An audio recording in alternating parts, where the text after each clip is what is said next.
Well, I think the first and largest issue is always getting the correct definition of the problems popularly believed.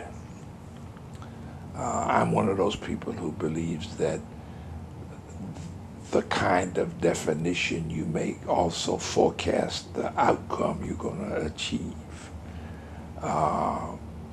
The definitions in Seattle were that it was a city that had no problems.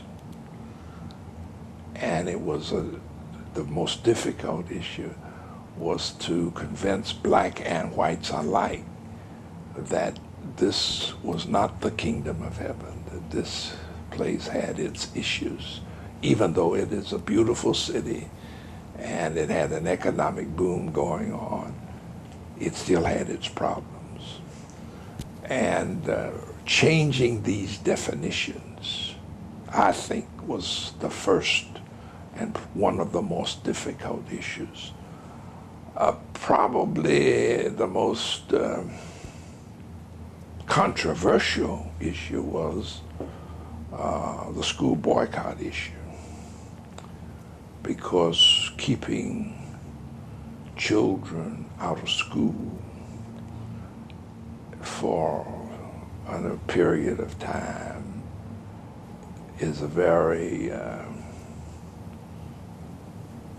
controversial kind of notion, and getting the cooperation of the parents and getting the teachers who were black and who were sympathetic to racial justice to understand the need to go after their institution, I think was the issue about jobs was so clear it wasn't controversial. There was nobody working downtown except sweeping the streets, and so there wasn't a big problem. Housing in Seattle was fairly clearly delineated, the great central area.